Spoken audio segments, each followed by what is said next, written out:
Лесные гиганты, поражающие невероятной силой и эффективным оружием. Они справляются с самыми суровыми погодными условиями, но капризы стихии не единственная проблема, и невзирая на мирный образ жизни, эти копытные готовы постоять за себя. Привет, друзья! Вы на канале Время с пользой, и герои сегодняшнего выпуска далеко не беззащитные лоси.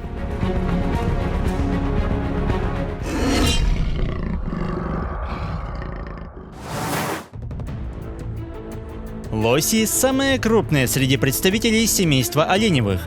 С длиной тела до 3 метров самцы могут весить свыше половины тонны, а их головной убор в отдельных случаях имеет массу более 30 килограмм.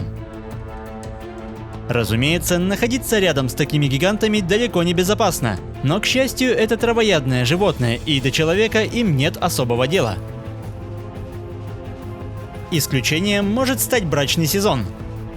Осенью разгневанные самцы готовы прогнать с поля боя не только себе подобных, но и любых попавших в поле зрения созданий.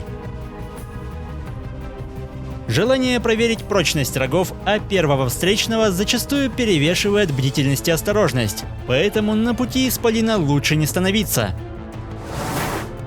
В остальные времена года лоси довольно мирные, а зачастую и очень любопытные. Поэтому иногда они сами могут подойти, чтобы рассмотреть получше незнакомый объект.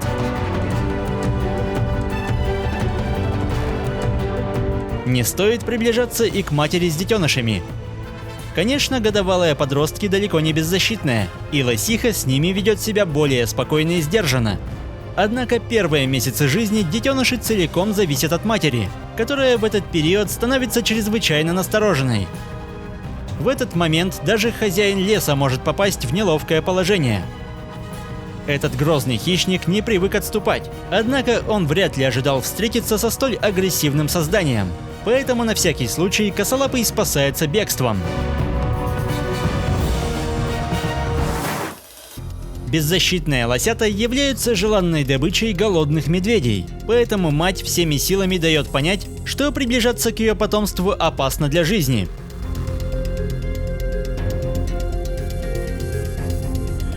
Застать лосей врасплох не так просто. У них не лучшее зрение, но превосходный слух, способный выделить из сотен посторонних звуков едва различимые шорохи. Еще лучше развито обоняние. На массивной морде находятся миллионы нервных окончаний, которые постоянно анализируют лесные запахи. Поэтому в большинстве случаев лоси заранее знают о присутствии чужака и стремятся покинуть опасную зону, что при наличии длинных ног сделать проще простого. Скорость копытных может превышать отметку в 50 км в час, и далеко не каждый хищник способен угнаться за умелым бегуном.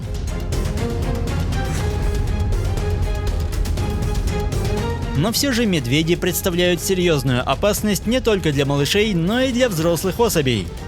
Косолапые также могут быстро бегать, однако на сложной местности угнаться за длинноногими копытными вряд ли получится, и охотник быстро бросает свою затею, чтобы не расходовать силы понапрасну. Хотя настойчивость – сильная сторона бурого хищника, и в надежде на огромную добычу он может продолжать погоню в далеко не комфортных условиях.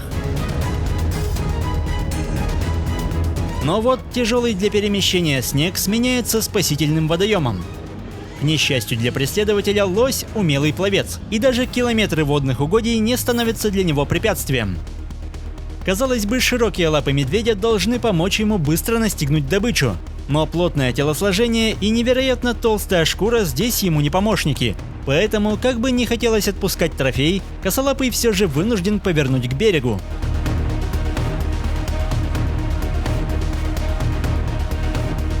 Лоси обитают исключительно в северном полушарии, а значит, кроме медведя, есть лишь один хищник, способный бросить вызов гиганту. Зимой лоси особенно уязвимы, ведь скудная пища и глубокий снег – не лучшие союзники. Именно этим и пользуются голодные охотники. Бежать от хищников в таких условиях невероятно сложно, ведь волки быстры, выносливы и очень настойчивы. Они могут часами преследовать добычу, не сбавляя темп, тем самым лишая беглецов последних сил, поэтому часто погоня заканчивается в пользу хищников.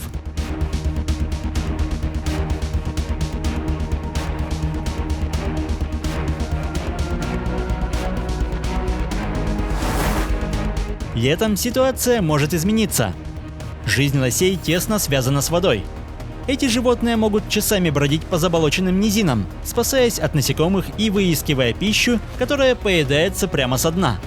Поэтому в случае опасности именно водоемы становятся для семьи спасением. За счет длинных ног лоси спокойно стоят там, где другие вынуждены перемещаться вплавь. Даже несмотря на численное превосходство, в подобной ситуации волки далеко не всегда решаются нападать, особенно при агрессивно настроенной матери.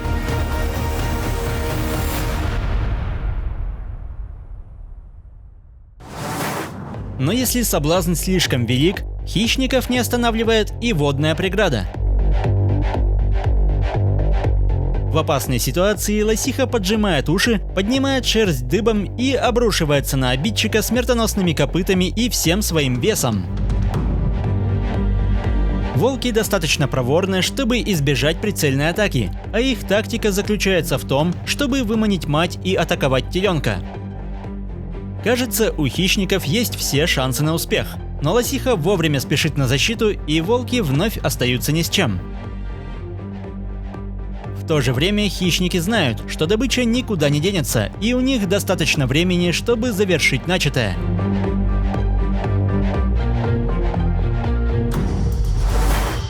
Осенью самые сильные самцы выясняют отношения за право на продолжение рода. После неудачных попыток запугать в дело пускается главное оружие. Такие поединки могут длиться долгие часы, и так день за днем. Подобные испытания заметно изматывают участников сражения, а перед зимой им нужно успеть накопить достаточно жировых запасов. Таким образом, раненые или ослабленные копытные также могут стать легкой добычей хищников. В целом, несмотря на внимание со стороны хищников, браконьерство и суровые условия обитания, эти животные процветают на большей части ареала обитания, и их число продолжает расти. Однако вырубка лесов вынуждает копытных все чаще приближаться к человеку, и даже в городах лось не самое редкое явление. Множество животных ежегодно гибнет на дорогах, и лишь бережное отношение к природе с учетом интересов и образа жизни лосей гарантирует этим величественным гигантам успешное будущее.